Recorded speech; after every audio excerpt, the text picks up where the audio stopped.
G'day and welcome to another episode of the Legalise Vaping podcast. I'm Brian Marlow, Campaign Director for Legalise Vaping Australia. With me now are the owners of Nimbus Vapour. Nimbus Vapour have been a long-time supporter of our organisation and actually contribute to our wonderful juice line, Vape Force One Juice, which you can buy at Nimbus Vapour and other vape shops around you. Guys, thank you so much for joining. I really appreciate it. Pleasure. Happy to be with you.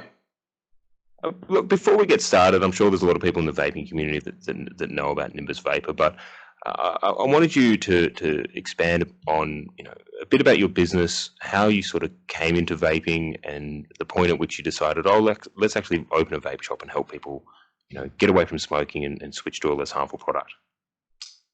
All right. So, what year we start? 2014. God, it's going back now. Yeah, that sounds about right. Yeah, 2014. I probably got pretty into the DIY sort of mixing thing, and obviously quit smoking with it, which was amazing. So yeah, we sort of fell down the rabbit hole. We just sort of chipped away at a bunch of recipes, put them online, which at the time was a bit more loosey-goosey than it is now. Mm-hmm. And then we just sort of gradually grew from there. Started with a few recipes, people really liked them, and then we both had a sort of customer service background, so we really focused on that and just sort of gradually grew until we were doing a lot of wholesale actually of our liquids, and we could see that the shops that were buying our juice from us were doing well and the orders were getting bigger, so we decided to open a shop ourselves. Well, and I think that's one of the things. So 5-6 years ago, when you guys first started, vaping was really in its infancy. So how did you go about making juices and different recipes and going through that process? Even when I think about 2.5 years ago when we started this campaign, I look at even just mods that were available in shops back then compared to now, and it's night and day, the sort of the technological advances. Come a long way, yeah.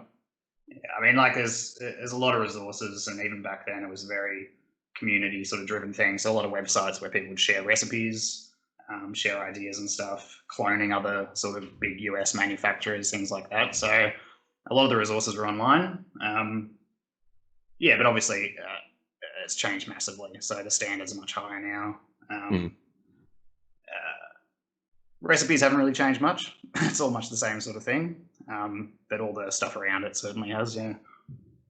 Yeah, and then so from there you've then gone to open your own shop and sort of set up as a brick and mortar store.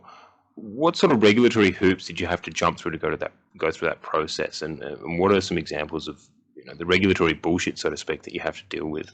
It wasn't so much regulatory stuff because it was such a sort of new industry. The government hadn't really caught up to properly regulating it and sort of bundled us all in with tobacco regulation, which they're still doing. But there are definitely a lot of hurdles, like trying to get facilities from banks and things like that were always difficult. Just being an industry that wasn't really recognised, the vape industry, definitely put up a few hurdles.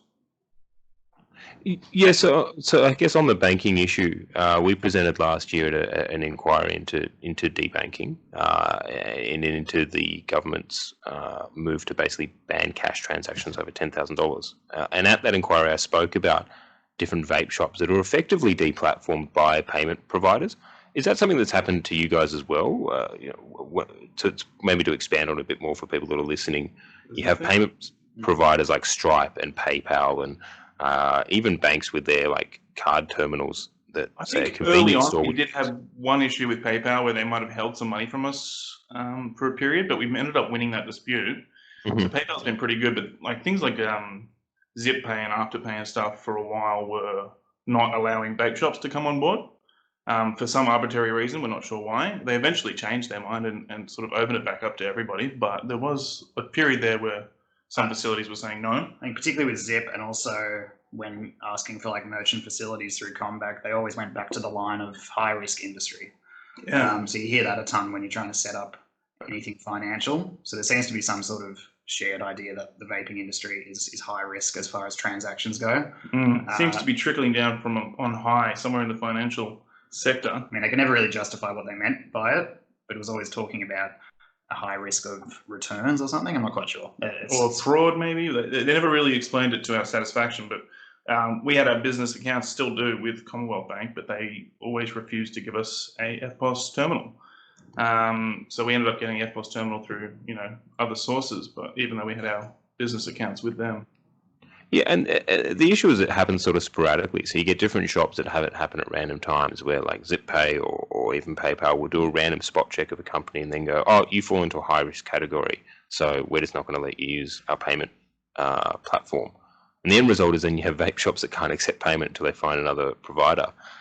And I don't really get the logic behind it. So the logic is, oh, well, it's a high-risk business because it's an illegal grey area. To which the response is, yeah, that's why you need to legislate these products so that these businesses can can exist. exist. An illegal grey area. Everything we sell via these terminals is completely legal. So Exactly. even the excuse doesn't quite work for them. No, never really made sense to our satisfaction. I mean, people are coming in using their debit cards, credit cards to pay via FPOS. I don't see how even like any industry could be more risky than another. It's down to the customer.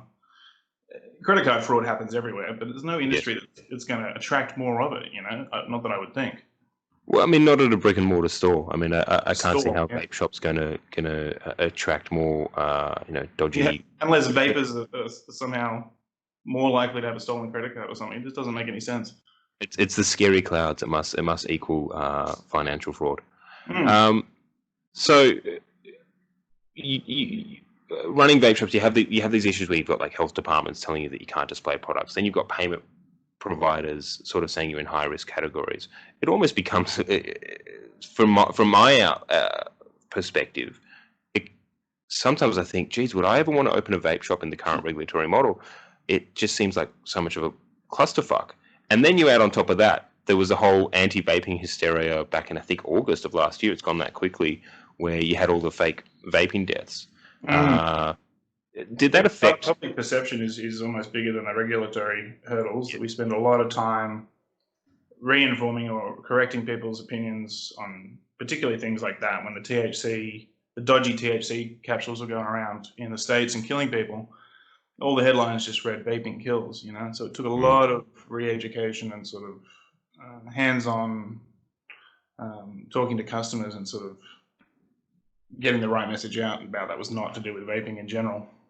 But yeah, you're not wrong. It's like it's an exhausting industry. You're constantly looking over your shoulder. It's kind of hard just to get the job done. Waiting for the government to make their next move to make it harder.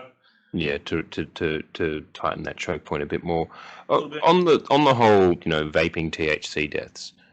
How did that affect your business back in August? Because I remember we had our forum at the LVA offices and sort of spoke about ways that we were going to try and campaign around that, because I know that a lot of vape shops were really feeling the crunch at that time. Did that affect you as well? There were other vape shops saying that people stopped buying starter kits, which effectively meant that smokers were staying on cigarettes as a result of fake news. Did you guys have that same experience? Can you sort of expand on that a bit more? Yeah. So we were breaking down the numbers around that time, and it was probably like we probably lost about 30% of revenue pretty much overnight. Jesus. And I heard a similar number from other vendors as well, particularly the starter kits. So we used to break down the categories and see where we were, where it was dropping, and starter kits were absolutely the biggest thing. And you could just notice it as well. Like on the weekends, you wouldn't get people coming in who were sort of half interested. You'd still get your hardcore vapors coming in, but you basically lost all the fresh converts from smoking. I even saw a customer at the pub the week after it all happened back on the cigarettes, and he'd been buying liquid off us for 2 years at that point. Backwards. He was an old bloke. He's sort of 65 or something. And I asked what he was doing, and he said, "Oh, mate, the vapes was killing me." Oh, yeah, cigarette. He'd read the Telegraph and convinced. So yeah, it was huge. Yeah, and this is something that we've spoken about on the podcast before, which is with issues like vaping. One, with respect, it is for the average person considered a fringe issue, and two, it's a complex issue. So you go through several layers of having to educate people, as I'm sure you're aware, just before they actually come around to the idea of vaping. Then you throw in fake headlines saying it's killing people in the United States, and you really fall on the back foot. I mean, we're in May of 2020, and this started back in August of last year. And at my local cafe, the barista there, she smokes. And I said to her the other day, "Oh, you should take up vaping. I can help you out with that." I actually run an organization trying to legislate nicotine vaping, and her response was, "No, it's worse for you than cigarettes. I saw all the news about it last year." Yeah, And it's still there. Yeah, and that's right. Because like you said, because it's a fringe issue. If you're not going to take the time to go and search out the right information, you are going to just stick with the headline that you read 6 months ago. Yeah, that's going to stick in your mind. Yeah, I've had that conversation with like Uber drivers or people that aren't really in the industry or not really, paying attention to it. And they've got an idea somewhere in the back of their mind, and you bring it up, and they say the same thing. No, isn't that worse for you than smoking? It's just stuck. Yeah. So on that, you talk about trying to explain the importance of vaping to your Uber driver or people that you come across that smoke. For a wider audience, why do you think vaping is so important as an alternative product in Australia? I mean, apart from the obvious, that it's apart from the blatantly obvious, yeah. If you want to just sort of expand on maybe even how it's helped you guys, or if you've seen customers that have had a transformation through switching over. I mean, yeah. Firsthand for us for sure. I was never a super heavy smoker, but Jack was pretty heavy, and the colloquial evidence is super strong. Everyone who switches over, says how much they feel the difference in themselves physically, sense of smell, taste, being able to breathe easier. All that's pretty obvious. Yeah, don't know how to expand on that. I mean, anything specifically? Yeah, allow you to have your vice without the guilt of killing yourself with cancer. I mean, that's yeah, you managed to quit smoking and enjoy it. I mean, nicotine gets a bad stigma too, but it's really pretty similar to caffeine. We have coffee every day. Nobody really gives a hoot about that. Yeah, there's a weird nicotine itself is not a carcinogen, but a lot of people conflate that. I think the actual nicotine with the negative. Well, I think that's where the confusion comes. People hear nicotine and they think cigarettes, and they don't understand that nicotine's not actually the harmful chemical. It's burning the goddamn leaf and then inhaling. I mean, in high concentrations, it's poisonous, but so is caffeine. So is water. Exactly, everything in moderation, right? So it's a mild stimulant. It actually has some mild benefits, like memory recall and things like that. Obviously, I'm not trying to say everyone should be taking nicotine, but it shouldn't have the negative stigma that it has. Yeah, and I think that's one of the key things that sort of needs to be cut through. And obviously, our organisation's main goal is to legalise nicotine vaping in Australia, but we also want to have a fairer regulatory framework under the existing laws anyway. So on that, what are some things the government could do today? Obviously, yep, sure, they can legalise and legislate nicotine vaping as well. But for your day-to-day operations, what could they do today to help your business run more smoothly and sort of get rid of some of the headaches that you guys have to deal with? I feel like if they just released, put more effort into studying it and then releasing information which wasn't so spooky. I mean, like just like Jordan mentioned, the public perception is probably the hardest thing to get over at times. So, I mean, you look at England and the studies they're putting out.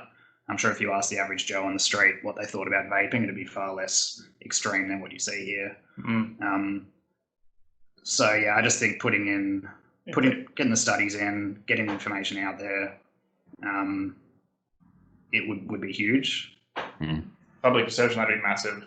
The mixed messages is huge, and the media doesn't help. So yeah, if the government came on board and said, right, we're looking at this, and here are the benefits, and actually we're honest about it, that would be massive. But yeah, nicotine is by far on a day-to-day basis with customers, trying to explain to customers that we can't sell them nicotine and they have to go, jump through hoops in order to get some. And that's really what's going to help them stop smoking. That is a massive thing. And that would put off a lot of people that might come in and go, right, I'm going to quit smoking. Yeah. But then once they hear what they have to do in order to get the nicotine, well, they've got to wait 3 to 4 days and go through that process. And some people aren't comfortable online buying stuff overseas. They just want to come into a shop, talk to someone who can tell them what to do, and give them what they need, and we just can't do that. And I'm going to ask a very stupid question. Sometimes I think about getting the LVA crew to go do a work experience day at a couple of vape shops. Is this something that you have to deal with every single day? Like, is this a conversation that every day someone comes in and goes, hi, I want to switch to vaping because I read a thing that says it's less harmful. Can I buy everything, including my nicotine? Definitely. And every day. It means every transaction. I mean, not that I think this is a bad thing, because I think spending time with customers is, it's part of the business, right? Yeah.